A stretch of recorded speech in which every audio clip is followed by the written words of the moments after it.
کہ آئندہ اگر کوئی بھی ریاست کے خلاف اٹھ کر اس طرح سے ایک دم سے اسلحہ لے کر کہیں پر بھی پہنچ جاتا ہے تو اس کے خلاف سخت سے سخت کارروائی جو ہے وہ ہونی چاہیے. آپ کو بتاؤں کہ اسلام آباد سیف سٹی منصوبے کو جدید خطوط کے اوپر استوار کرنے اور وفاق پروسیکیوشن سروس کو مضبوط اور افرادی قوت بڑھانے کے حوالے سے بھی فیصلہ کیا گیا کہ پورے جس طرح لاہور کے اندر سیف سٹی کیمراز ہیں اسی طرح سے اسلام آباد کے اندر بھی اس کے اندر توسیع کرنے اور اس کو پراپر طریقے سے چلانے کے بارے میں بھی بات چیت ہو چکی ہے. اس موقع پہ شہباز شریف جو ہے ان کا کہنا تھا کہ پاکستان جو ہے وہ استحکام کی جانب گامزن ہے. پاکستان کے استحکام اور ترقی کے دشمنوں کے مذموم مقاصد کامیاب نہیں ہو سکتے. انہوں نے کہا کہ خیبر پختونخوا بہادر غیور عوام کا صوبہ ہے. مٹھی بھر انتشاری امن اور غیور پشتونوں کی پرامن پشتون اور ان کی نمائندگی نہیں کرتے. 24 نومبر کی لشکر کشی کو خیبر پختونخوا سمیت تمام پاکستانیوں نے مسترد کیا ہے.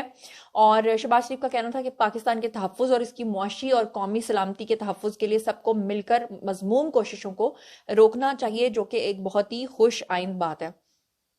اس کے علاوہ جناب آپ کے ساتھ ایک اور خبر جو ہے وہ شیئر کر لیتی ہوں، اور وہ خبر یہ ہے کہ مشال یوسف زئی جو ہیں، آپ کو پتا ہے کہ وہ علی مین گنڈا پور اور بشرا بی بی کے درمیان جو ہیں وہ ایک مڈل پرسن تھیں، اور اس کے علاوہ بشرا بی بی جب جیل میں تھیں تو ان کی سہولت کار بھی تھیں اور ان کی سپوکس پرسن بھی تھیں. اب فائنلی مشال یوسف زئی کا ایک الزام آیا ہے جو کہ انہوں نے بشرا بی بی کے حوالے سے عائد کیا، اور اب بشرا بی بی کے حوالے سے یہ الزام عائد کرنے کے بعد مشال یوسف زئی کو نکال بھی دیا گیا ہے، مطلب ان کو ان کے عہدے سے نکال دیا گیا ہے. مگر مشال یوسف زئی کا جو الزام ہے وہ ذرا سن لیجئے کہ انہوں نے صاف طور پہ کہا ہے کہ پاکستان تحریک انصاف کے بانی عمران خان کی اہلیہ بشرا بی بی کی ترجمان مشال یوسف زئی نے کہا ہے کہ بشرا بی بی کو بانی P T I Imran Khan نے ہی کہا تھا کہ آپ ڈی چوک جائیں، اور بشرا بی بی کو جب بانی پی ٹی آئی نے کہا تھا تو پھر وہ پیچھے کیسے ہٹ جاتی. دراصل ان کا گناہ یہ ٹھہرا کہ انہوں نے جیو کو اپنا ایک انٹرویو دے دیا، اور وہاں کی پہ جانے کی وجہ سے اپنا نیریٹو دینے کی وجہ سے بشرا بی بی نے ان کی چھٹی کر دی. ان کا کہنا تھا کہ احتجاج سے واپسی کے بعد بشرا بی بی نے کسی سے ملاقات نہیں کی، بشرا بی بی نے کسی میٹنگ کے اندر بھی شرکت نہیں کی. انہوں نے کہا کہ عمران خان کا حکم تھا کہ ڈی چوک تک پہنچنا ہے اور وہاں جو نہیں جائے گا وہ اس سے جواب مانگیں گے. ان کا کہنا تھا کہ بشرا بی بی سے میں نے دھرنے کے دوران بھگدڑ میں ان سے کٹ آف ہو گئی تھی، اور 2 دن بعد میری ان سے ملاقات ہوئی، اور قافلے میں بشرا بی بی کی گاڑی میں سگنل نہیں آ رہے تھے، اور جب گاڑی میں وہ جاتی تھیں تو اس کے بعد جو ہیں وہ سگنل آئے. اور اس کے بعد مشال یوسف زئی نے دعویٰ کیا کہ بشرا بی بی واپس نہیں جانا چاہتی تھی، یعنی ڈی چوک سے. بشرا بی بی کی گاڑی کے اوپر فائرنگ کی گئی، ان کی گاڑی کے اوپر ایک کیمیکل پھینکا گیا جس سے ان کا شیشہ دھندلا ہو گیا، اس لیے انہیں گاڑی تبدیل کرنی پڑی.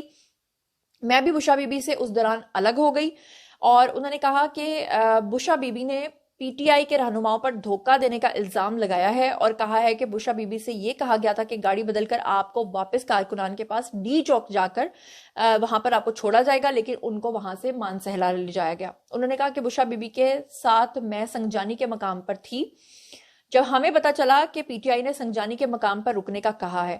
بشرا بی بی خود پی ٹی آئی سے سنگجانی پر دھرنے کا سننا چاہتی تھیں. اڈیالہ میں پی ٹی سی ایل ہے، اگر بانی کہہ دے تو ہم بیٹھ جائیں گے.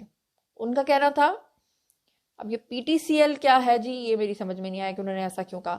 ان کا کہنا تھا کہ بشرا بی بی کو بانی پی ٹی آئی نے ہی کہا تھا کہ ڈی چوک جانا ہے. بشرا بی بی کو جب بانی پی ٹی آئی نے کہا تو کیسے پیچھے ہٹتی. انہوں نے کہا کہ بشرا بی بی نے کہا کہ میں ہر حال میں ڈی چوک جاؤں گی. بانی پی ٹی آئی کی بات بیرسٹر گوہر سے ہو سکتی تھی تو بشرا بی بی سے بھی ہو سکتی تھی.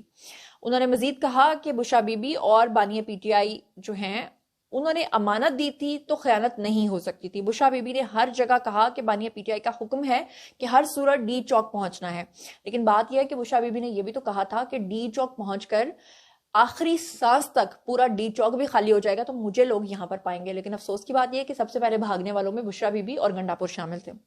بہرحال 26 نومبر کو سیکیورٹی فورسز نے اسلام آباد مظاہرین سے ڈی چوک کو خالی کروا لیا تھا. آپریشن شروع ہوتے ہی بشرا بی بی اور گنڈا پور ایک ہی گاڑی میں بیٹھ کر فرار ہو گئے تھے. بعد میں کہا گیا تھا کہ گنڈا پور نے ان کو اغوا کر لیا ہے. پھر کہا گیا تھا کہ بشرا بی بی کو زبردستی دوسری گاڑی میں ڈال کر لے جایا گیا، جو کہ ان کی بہن نے الزام لگایا تھا، بشرا بی بی کی بہن نے.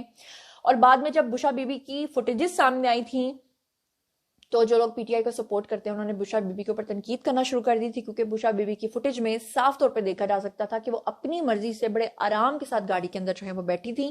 اور مشال یوسف زئی کے اوپر اس بات کا بھی غصہ تھا کہ جب ان سے یہ پوچھا گیا کہ یہ فوٹیج صحیح ہے یا غلط ہے تو انہوں نے کہا تھا یہ فوٹیج بالکل صحیح ہے، اور اس کا خمیازہ بھگتنے کے لیے ان کو پھر پارٹی سے اب نکال دیا گیا ہے. پارٹی سے تو نہیں، مطلب ان کے عہدے سے ان کو ہٹا دیا گیا ہے۔ بہرحال جناب، یہ تھیں آج کی خبریں۔ باری جی آپ لوگوں کی، آئی کامنٹ سیکشن میں، اور مجھے بتائیے کہ آپ ان تمام چیزوں کے بارے میں کیا سوچتے سمجھتے ہیں۔ جو کچھ بھی آپ سوچتے سمجھتے ہیں شیئر کیجیے، پرسنلی جواب دوں گی۔ مزید خبریں، ولاگز، انٹرویوز اور سیاسی تجزیے جاننے کے لیے میرے ساتھ کنیکٹڈ رہنا ہرگز مت بھولیے گا۔ چینل کو سبسکرائب کر لیجیے گا۔ اپنا بہت خیال رکھیے گا۔ اللہ نے کے بعد